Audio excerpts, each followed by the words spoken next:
अस्सलामुअलैकुम everyone, welcome to ZainTech. This is Mohammad Zain Ali and अब तक हम लोग पाइथन के कोर्स के अंदर काफ़ी आगे आ चुके हैं। हमने अभी तक बेसिक पाइथन देख ली है एंड बेसिक पाइथन के अंदर हमने काफ़ी सारे डाटा स्ट्रक्चर्स भी देख लिए हैं, बट उनको डिटेल में हमने टच नहीं किया था। टपल और डिक्शनरीज आज का हमारा जो टॉपिक है, पहले हल्का सा एक हम रिकैप ले लेते हैं जिसमें हम data types, variable, string slicing, string concatenation, operations सारे जो होते हैं, स्ट्रिंग्स होती हैं, input output, conditional statements, if else, lists, फिर लिस्ट कंकैटिनेशंस, उसके ऑपरेशंस, लूप्स, टपल और मॉड्यूलरिटी जिसके अंदर हम फंक्शंस बनाते हैं, ये pass, continue, break, functions of list हमने डिटेल में देखी थी जो हमने लास्ट लेक्चर अपना लिया था, और फाइनली आज के लेक्चर में हम लोग आगे कंटिन्यू करेंगे। तो this was a short recap and अगर आप लोगों की पिछले लेक्चर्स में कोई भी क्यूरी है तो आप लोग मुझे ईमेल कर सकते हैं, डिस्क्रिप्शन में मैंने लिंक दिया हुआ होता है, ठीक है। एंड उसके बाद हमारे पास ये है कि अगर आप लोगों ने अभी तक मतलब कोई बच्चा अगर इस लेक्चर पे नया आया है तो वो पिछले लेक्चर्स को ऑब्ज़र्व कर सकता है, वो उन लेक्चर्स को कंसीडर करे, उन लेक्चर्स को लेने के बाद आप आगे इन पे काम कर सकते हो, ठीक है। अब हम आते हैं सबसे पहले आज जो हमने पढ़ना है टपल्स, ठीक है। टपल्स हम पहले पढ़ चुके हैं लेकिन हमने सिर्फ बनाते कैसे हैं टपल ये देखा था। आज हम थोड़ा सा इसको डिटेल में देखेंगे और फिर हम डिक्शनरीज़ की तरफ जाएंगे। सबसे पहले टपल हमारा होता क्या है और इसकी कैरेक्टरिस्टिक्स क्या होती हैं। टपल जो होता है वो हमारी एक ऐसी डाटा टाइप है, ठीक है, जिसके अंदर आप कोई भी वैल्यू अगर स्टोर करते हो तो वो आप चेंज नहीं कर सकते, ठीक है। इसके अंदर आप बगैर पैरेंथेसिस के भी वैल्यू स्टोर कर सकते हो, ठीक है। ऐसे उसके बाद फिर आप क्या कर सकते हैं कि कोई वैल्यू अगर आप रिपीट करना चाहते हो अपनी तो वो भी हो जाती है इसमें, ठीक है। इसके अंदर अगर आप किसी दूसरी डाटा टाइप की वैल्यू डालना चाहते हो वो भी आ सकती है, ठीक है। तो गर्ज़ ये कि टपल जो है वो लिस्ट की तरह फ्लेक्सिबल है, बट आप इसके अंदर कोई चेंजिंग नहीं कर सकते। दिस इज़ इम्यूटेबल, ठीक है। इसकी एक कैरेक्टरिस्टिक है जो कि है इम्यूटेबल, ठीक है। अब मैं टी प्रिंट कर लेता हूँ। हमारे पास क्या आ जाएगा, टी। मेरा ये कनेक्ट हो रहा है, कनेक्ट हो जाए उसके बाद आउटपुट आ जाएगी हमारी। So yes, this is our tuple, okay. अब ये हमारे पास टपल है। इसकी अगर मैं इधर से टाइप देखूँगा तो हमारे पास टाइप, एक सेकेंड ये गलती से आ गया, ये टपल है, ठीक है। इसको मैं इस लाइन को कमेंट कर लेता हूँ ताकि लेटेस्ट हमारे पास टी कौन सा हो, ये वाला। इसको देखते हैं ये क्या है, ये भी टपल है, यानी कि आप पैरेंथेसिस के बगैर टपल अपना ले सकते हो। अब इसको बजाय टाइप देखने के मैं अगर इसको इधर प्रिंट करूँ टी को तो हमारे पास ये देखें इसने ब्रैकेट्स खुद से डाल दिए। अगर आप ब्रैकेट्स नहीं भी डालते तो आपका टपल बगैर पैरेंथेसिस के आप इनिशियलाइज करवा सकते हो, ओके। और ये टपल तो आपको पता ही है, फिर बहुत बेसिक टपल है, ओके। अब टपल हम यूज़ कहाँ कर रहे होते हैं, मैंने पिछले लेक्चर में आपको बताया था कि हम जब एरेज बनाते हैं उनकी जो शेप की नमपाई में हमारी आगे लाइब्रेरी आएगी उसमें जो रिटर्न टाइप होती है वो टपल होती है, और वो हम चेंज नहीं कर सकते क्योंकि हमारी एरे का एक दफ़ा साइज़ जो बन गया है वो बन गया है, और उस साइज़ को आप दोबारा चेंज नहीं कर सकते यूजिंग टपल, ठीक है। अब टपल को हम एक्सेस कैसे करते हैं। मेरे पास एक टपल ये टी आ गया, ठीक है। इसको मैंने प्रिंट करके देखा, लेटेस्ट जो टी के अंदर वैल्यूज़ पड़ी हुई हैं वो ये पड़ी हुई हैं। अब इसको मैं अगर एक्सेस करना है तो मैं उसी तरीके से इसको एक्सेस करूँगा। ये टी ज़ीरो आ गया, ठीक है। और इसी तरीके से अगर मुझे लास्ट वैल्यू चाहिए तो टी-1 करके मैं लास्ट वैल्यू ले लूँगा, ओके। और इसी तरीके से अगर मुझे इसके अंदर स्लाइसिंग करनी है, मुझे लेट्स से 2 इंडेक्स से ऑनवर्ड चाहिए टपल, तो वो मिल जाएगा। 2 इंडेक्स नंबर 2 मेरा था ये, ठीक है, 0 1 2 3, एंड जो आखिरी टपल की वैल्यू होती है वो हमारी इंक्लूसिव नहीं होती, ठीक है, वो एक्सक्लूसिव होती है, वो शामिल नहीं होती। उससे पहले पहले की वैल्यूज़ हमारे पास सामने आ जाती हैं, राइट। अब हम चलते हैं कि टपल जो होता है उसको हम लूप्स में कैसे यूज़ कर सकते हैं। मैं लिखता हूँ फॉर आई इन टी। अब टी हमारे पास एक टपल है, और मैं इधर कर देता हूँ टी प्रिंट। इधर ऐसा करते हैं, हम टी को रीडिफाइन करते हैं और इसके अंदर हम स्ट्रिंग्स डालते हैं, एप्पल, बनाना, अरे, और इधर हम लिख लेते हैं ग्रेप्स। तो ये हमारे पास टी प्रिंट हो गया है इस तरह, ठीक है। अब ये 3 दफ़ा हमारे पास टी प्रिंट हुआ है, ठीक है। अब फॉर आई इन टी, यानी कि ये एक आइट्रेबल बन गया है, ठीक है। एप्पल की आइट्रेशन जब चल रही थी तो हमारे पास पूरा का पूरा टपल हमने प्रिंट कर दिया, ठीक है। बनाना की आइट्रेशन चल रही थी, यानी सेकंड आइट्रेशन, तो उसमें हमारे पास पूरा का पूरा टपल आ गया। अब मैं अगर इसको आई इधर कर दूं, ठीक है, तो मेरे पास क्या आएगा कि tuple indices must be integers और स्लाइसेस नॉट स्ट्रिंग्स, ठीक है। तो मतलब कि हम टपल को आइट्रेबल बना सकते हैं, यानी कि उसके ऊपर लूप्स चला सकते हैं, लेकिन अगर आप इधर ये आई के अंदर देखो क्या आ रहा है, आई के अंदर क्या आ रहा है, पहले आई के अंदर ज़ीरो, ये ज़ीरोथ इंडेक्स के ऊपर ये आ रहा है एप्पल, और एप्पल की दफ़ा में मैंने इसको आइट्रेट किया था, लेकिन जैसे ही मैं इंडेक्स के अंदर एप्पल डालूंगा तो मुझे वो रिस्पॉन्स नहीं दे देगा, अनलेस कि मैं इसको इधर से कमेंट आउट करूँ वापस। इसको जब मैं चलाऊँगा इस सेल को, मेरे पास टपल में 1 2 3 4 आ जाएगा। अब जब मैं इसको चलाऊँगा तो मेरे पास क्या आएगा, print I tuple index out of range. अच्छा एक सेकेंड, टपल आई -1। अब ये क्यों मैंने किया है, क्योंकि टपल इधर से स्टार्ट कहाँ से हो रहा है मेरा, देखें 0 1 2 3 4, okay. For I in T, अब टी के अंदर मेरे पास क्या पड़े हुए थे, ये वैल्यूज़ पड़ी हुई थी। तो मैंने जब आई हमारे पास आया तो वो 0 से स्टार्ट हो रहा है, जबकि इसके अंदर वैल्यू का क्या पड़ी हुई है, 1। अब जैसे ही उसने 1 उठाया यहाँ से तो उसने 1 प्रिंट कर दिया, उसने 2 उठाया, उसने 2 इंडेक्स वाली चीज़ प्रिंट कर दी, 3, और ये 4th इंडेक्स वाली चीज़ उसने जैसी प्रिंट की तो उसने क्या उठाया, 5। तो 5 आउट ऑफ रेंज होता है, मतलब उसके अंदर तो 5th इंडेक्स ही नहीं है, 4th इंडेक्स तक वैल्यूज़ पड़ी हुई हैं। तो -1 से जब मैं चलाऊँगा तो पहली दफ़ा में जब वो 1 उठाएगा तो 0th इंडेक्स वाली चीज़ प्रिंट होगी, फिर जब वो 5 उठाएगा तो 4th इंडेक्स वाली चीज़ प्रिंट होगी। अब मैं इसको चलाऊँगा तो मेरे पास कोई भी एरर नहीं आएगा, 1 2 3 4 5 मेरे पास ये चीज़ें प्रिंट हो गई, ओके। अच्छा उसके बाद हम चलते हैं जी अपने फंक्शंस की तरफ। अब मेरे पास टी के अंदर ये स्टोर हुआ हुआ है एप्पल अपना 1 2 3 4 5, ठीक है। ये सब कुछ मेरे टी टपल के अंदर स्टोर हुआ हुआ है। अब मुझे क्या करना है कि वही सारे फंक्शंस जिस तरह हमने लिस्ट में पढ़े थे कि टी डॉट मैं लगाता हूँ काउंट, ठीक है। अब count of what, count of 3, let's say कि 3 इसके अंदर कितनी दफ़ा आया है, तो 1 टाइम आया है, ठीक है। इसके अंदर 4 कितनी दफ़ा आया है, वो भी 1 टाइम आया, ठीक है। इसी तरीके से मुझे इंडेक्स चाहिए, टी डॉट इंडेक्स, ठीक है, INDEX, और इंडेक्स किसका चाहिए मुझे, 4 का, लेट से, ठीक है। 4 का इंडेक्स क्या होगा मेरे पास, ऑब्वियसली हमारे पास 4 का इंडेक्स 3 आ रहा होगा, 0 1 2 3, ठीक है। तो मैं इसको रन करता हूँ तो मेरे पास इंडेक्स 3 आ जाएगा। ये हमारे पास फंक्शंस थे। उसके बाद आपके पास सिंपली वो सारे फंक्शंस आ जाते हैं कि लेंथ ऑफ टपल क्या है आपके पास, ठीक है, वो 5 है। इसके बाद मेरे पास मैक्सिमम वैल्यू कौन सी है टपल के अंदर, टी, वो मेरे पास 5 थी। मिनिमम वैल्यू कौन सी है टपल के अंदर, वो मेरे पास 1 थी, ठीक है। और इसके बाद हमारे पास क्या आ जाता है जी, सम ऑफ टी, तो वो हमारे पास सारे टपल के अंदर जो वैल्यूज़ पड़ी हुई हैं उनका सम निकाल के दे देगा हमें, ठीक हो गया। तो ये सारे फंक्शंस जो थे हमारे टपल्स के लिए थे। टपल आइट्रेट कैसे करता है, टपल को हमने यूज़ कैसे करना होता है, इसके सारे फंक्शंस कौन से होते हैं, हर चीज़ हमने डिटेल में डिस्कस कर लिया। अब जो हमारा नेक्स्ट टॉपिक है वो है डिक्शनरीज़। अब डिक्शनरीज़ भी हम पहले पढ़ चुके हैं, लेकिन उसके हमने फंक्शंस और उसकी जो हमारे पास मेथड्स है वो हमने डिटेल में नहीं देखे थे। तो अब हम स्टार्ट करेंगे डिक्शनरीज़। सबसे पहले डिक्शनरी, मैंने आपको इंट्रोडक्शन पहले भी दे दिया था कि डिक्शनरीज जो होती हैं हमारे पास की वैल्यू पेयर्स होते हैं। अब इसकी कैरेक्टरिस्टिक्स ये होती हैं कि ये सबसे पहले तो हमारे पास म्यूटेबल होती है, यानी कि इसके अंदर आप चीज़ें चेंज कर सकते हो अपनी।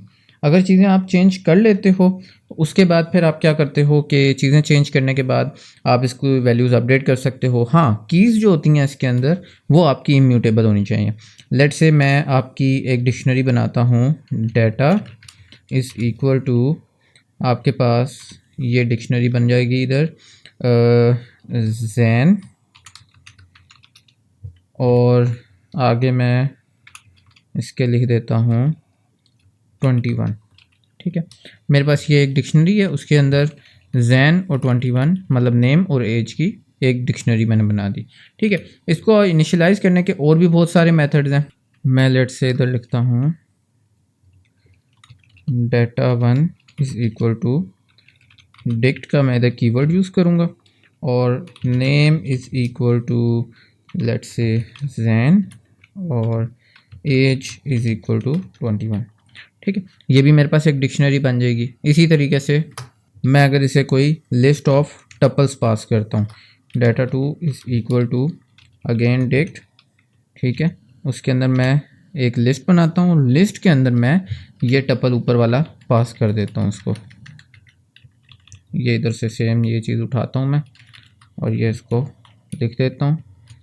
ठीक है, और इसको मैं अब क्या कर लेता हूँ कि नेम भी हम इसमें ले आएंगे और एज भी हम इसमें ले आएंगे, और ये जो इक्वल टू है इसको भी हम हटा देंगे ऐसे, और इसको भी हम ऐसे कर देंगे और इसको भी ऐसे कर देंगे। ये अब हमारे पास ये 3 किस्म की डिक्शनरीज़ मैंने इनिशियलाइज़ कराई हैं। ऐसे करते हैं, इसके अंदर चलें इसको ऐसे ही रहने देते हैं। अब मैं इधर क्या करता हूँ, प्रिंट डाटा 2 1 और डाटा 2। ठीक है, अब देखो ये भी एक डिक्शनरी है, ठीक है, ये भी एक डिक्शनरी है, ये भी एक डिक्शनरी है। ठीक है, तो हमारे पास ये सारी डिक्शनरीज़ हैं। अब मतलब किसी भी फॉर्म में आप अपना डाटा जो होता है वो डिक्शनरीज़ में सेव कर सकते हो। अब मुझे जो डाटा जो पहली डिक्शनरी थी उसमें से मुझे अगर कोई चीज़ भी चाहिए तो उसकी मैं की लिखूँगा इधर और मेरे पास उसकी वैल्यू आ जाएगी। इसी तरीके से अगर ये वाली जो मेरी डिक्शनरी है इसमें नेम की है और एज की है। ठीक है, अब डाटा के अंदर से मुझे पता नहीं है डाटा 2 के अंदर 1 के अंदर कि हमारे पास की कौन सी हैं, तो मैं इधर से पहले कीज़ चेक कर लेता हूँ कि हमारे पास कीज़ कौन कौन सी हैं, तो वो नेम और एज है। ठीक है, अब मैं क्या करता हूँ, डाटा 1 डॉट नेम डाटा 1, और इसके अंदर से मैं नेम इधर ये मुझे लोकेशन में भी देना चाहिए इसको, चलो नहीं दे रहा तो कोई बात नहीं, नेम। ठीक है, जैसे ही मैं ये कराऊंगा तो मेरे पास जैन आ जाएगा। इसी तरीके से अगर मैं इधर एज प्रिंट करूंगा, एज, तो वो 21 आ जाएगी। ओके, तो इस तरीके से आप इसकी वैल्यूज़ को एक्सेस कर सकते हो। अब सिर्फ एक्सेस नहीं कर सकते आप, मैंने जिस तरह बताया आपको कि ये इम्यूटेबल है, म्यूटेबल है। ठीक है, इसमें आप चीज़ें अपडेट कर सकते हो। तो मैं क्या करता हूँ, लेट से इधर एज इज़ इक्वल टू 22। ठीक है, अब मेरे पास क्या हो गया, डाटा 1 जैसे ही मैं करूँगा, लेट से मैं डाटा 1 की डॉट वैल्यूज़ देखता हूँ अब, तो वो क्या आ जाएंगे मेरे पास, जैन और 22। ठीक है, 21 नहीं है अब। ठीक है, नेम जैन ही है जो मैंने अपडेट नहीं किया, और एज जो है वो 21 से क्या हो गई है, 22 हो गई है। राइट, ये देखें इधर 21 मैंने इसमें रखी हुई थी डेट। ओके, उसके बाद फिर हम आते हैं कि हमें कोई चीज़ इसमें से पॉप करनी है। अब पॉप क्या होता है आपको अच्छी तरह पता है कि जब भी हम कोई चीज़ पॉप करते हैं तो उस डाटा स्ट्रक्चर से निकल आती है और आपके उस वेरिएबल में स्टोर हो जाती है। मैं क्या करता हूँ, इधर मुझे एज चाहिए डाटा 1 वाले के अंदर से ही। ठीक है, मैं क्या करता हूँ, डाटा 1 डॉट पॉप, और पॉप के अंदर से हम एक की देंगे इसको। ठीक है, ये जो की है हमारे पास, ठीक है, इधर से सजेशन आ रही होती है हमारे पास, हम क्या करेंगे इसको एज दे देंगे। एज हमारे पास ये एक इसकी की थी। ठीक है, तो ये हमें क्या रिटर्न करेगा, 22। अब मैं दोबारा से देता हूँ डाटा 1 डॉट कीज़। ठीक है, तो मेरे पास अब पीछे क्या रह गया है, सिर्फ नेम। जो एज वाली हमारे पास की थी वो ख़त्म हो गई, वो हमने पॉप कर लिया। ठीक है, इसी तरीके से मैं चाहता हूँ कि मेरी पूरी की पूरी जो डिक्शनरी है वो खाली हो जाए, तो उसके पास हमारे पास एक फंक्शन होता है। मैं पहले डाटा 2 आपको प्रिंट करवा के दिखाता हूँ। ये मेरे पास डाटा 2 ये डिक्शनरी थी, ठीक है। अब मैं इसको क्या करता हूँ, डाटा टू डॉट क्लियर, ठीक है। ये सारे फंक्शन जाने पहचाने हैं और इधर से मैं डाटा टू दोबारा करता हूँ तो वो उसके ऊपर अप्लाई हो गया, ठीक है। इसको ये इन प्लेस हैं सारे फंक्शंस, ठीक है। डाटा टू मेरे पास एक एम्प्टी डिक्शनरी आ गई है, ओके। अब आप क्या कर सकते हो कि हमारे पास इसको हम लूप में चला के देखते हैं, लेकिन लूप में चलाने से पहले मैं आपको इसका एक फंक्शन दिखाता हूँ, डाटा डॉट आइटम्स, ठीक है। अब ये फंक्शन क्या करता है, हमें इसके आइटम्स देता है कि इसके अंदर क्या क्या है। लेट्स से मैं अब इस डिक्शनरी के अंदर दोबारा से क्या डालना चाहता हूँ, मैं बल्कि इस सेल को रन कर लेता हूँ एक दफ़ा, मेरी डिक्शनरीज दोबारा अपडेट हो जाएंगी, यानी कि डाटा टू के अंदर भी ये सारी वैल्यूज़ आ जाएंगी, डाटा थ्री में भी डाटा वन में भी ये सारी वैल्यूज़ आ जाएंगी, डाटा टू में भी और डाटा में भी, ठीक है। अब मैं नीचे वाले सेल्स रन नहीं करता, ना मैं क्लियर वाला चलाऊँगा, मैं आ जाता हूँ अब डाटा वन की लिस्ट के आइटम्स के ऊपर। तो मेरे पास क्या आ जाएगा, नेम और एज, ओके। अब मैं करता ये हूँ कि हम क्या करते हैं कि इसको आइट्रेट करते हैं, ठीक है। अब आइटम्स के ऊपर हमें देखो रिटर्न क्या कर रहा है, वो की भी कर रहा है और उसकी वैल्यू भी कर रहा है। तो अगर मैं यूँ करूँ फॉर की comma value in data one dot items, अगर मैं इस तरीके से इसका सिंटेक्स लिखूं और आगे लिख दूं प्रिंट हमने क्या करना है जी कि इसकी हम की प्रिंट करते हैं पहले, ठीक है, और फिर कॉमा लगाते हैं और इधर हम ऐसा करते हैं, ये ब्रैकेट डाल देते हैं और फिर कॉमा लगा के हम वैल्यू प्रिंट करते हैं। तो ये देखो समझ आ गई बात, मतलब कि डाटा वन डॉट आइटम्स जो होता है ना, ठीक है, वो आपकी पूरी की पूरी डिक्शनरी में से दोनों की दोनों चीज़ें उठा के की और वैल्यू दोनों में डाल देगा और उसके बाद आपके पास की भी आ जाएगी और वैल्यू भी आ जाएगी। अब ये काम लिस्ट्स में भी होता है। लिस्ट में हम ये चीज़ मिस कर गए थे कि दो लिस्ट्स में से आपने अगर दो वैल्यूज़ इकट्ठी उठानी है तो वो लूप किस तरीके से चलेगा। अब उसका मेथड क्या होता है, वो मेथड ये होता है, मैं इधर लिखता हूँ, पहले मैं लिस्ट्स बना लेता हूँ। L1 is equal to let's say Jain Ali, sorry, उसके बाद कामरान, ओके। और L2 के अंदर मैं क्या रखता हूँ, इनके मार्क्स, लेट्स से जैन के मार्क्स आए हैं 7, 8 और फिर ये 9 मार्क्स, ठीक है।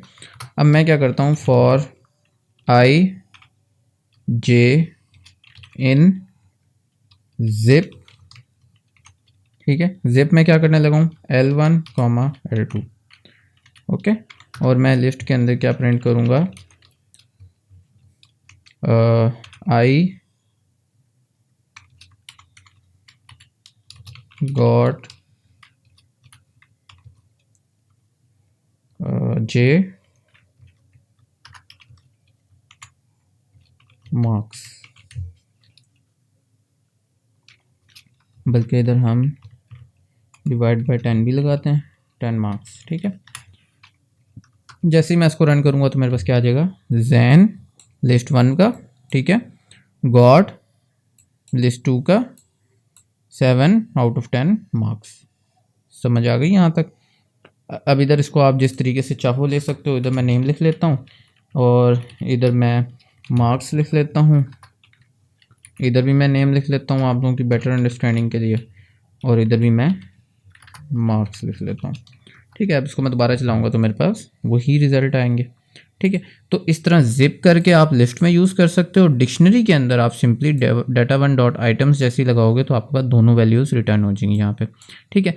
तो लूप्स जब भी हम लगाते हैं तो हम इकट्ठी दो वैल्यूज़ भी पाइथन में निकाल सकते हैं, जबकि आपके पास C++ में ऐसा नहीं होता, आपके पास एक लिस्ट या एक एरे ही चलती है। जबकि पाइथन में आप क्या कर सकते हो कि आप दो दो वैल्यूज़ इकट्ठी एक ही लूप में चला सकते हो, ओके। तो these were the topics of our tuples and dictionaries.